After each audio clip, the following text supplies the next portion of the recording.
Today we are going to continue with adjective clause, part number 2. First, let's try to revise the relative pronouns. You have to keep in mind that the relative pronouns are 7.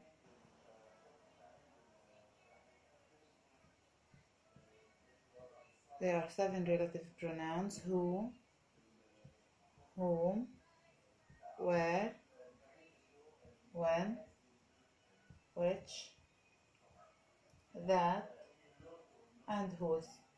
Each one of these is used for different purpose or for different reason. Who is used for talking about person acting as a subject. Whom for person as an object. Where for place. When for time.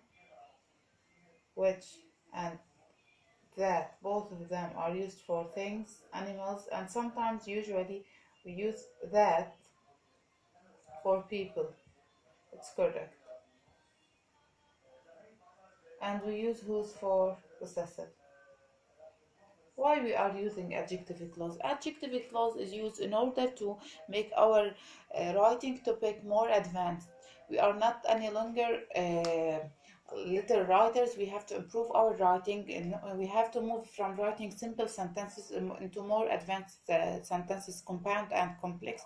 So we are going to learn adjective clause. How now to change from two simple sentences into one sentence that is complex sentence.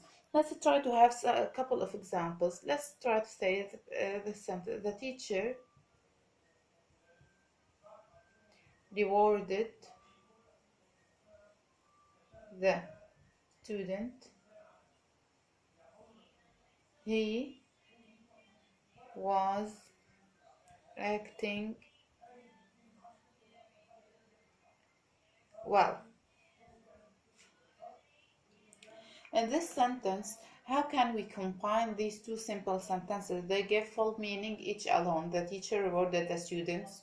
Understand it. He was acting well. We can understand it. How to join these two sentences to make one meaningful sentence too? Let's try to figure out what's common between these two sentences. The teacher rewarded the students. He was acting well. Let's try to see second sentence. We have the pronoun he. He refers to whom? It refers to the students. So what is common is that we are in the both sentences we are talking about the student. Let's try to figure out which conjunction can be replaced in order to join them. So if we are talking about students, we are talking about person. Let's see. To talk about person, we either use who, whom, or whose. It depends on the sentence that follows. Was acting well. This sentence, what does it tell us about?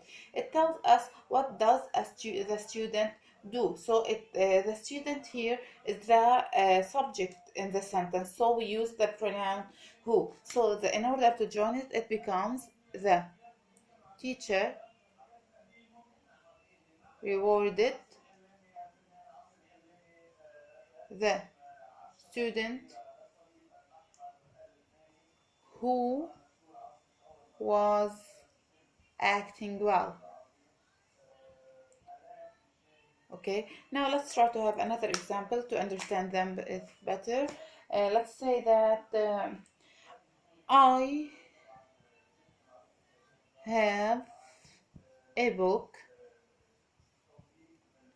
It teaches all the grammar. To join, we look what's common here. It refers to the book. The book is a thing. So which one talks about things? You can use either which or that. So that sentence to join becomes I have a book that or which teaches all the grammar, etc. Let's take another example. 3. Let's say I know that woman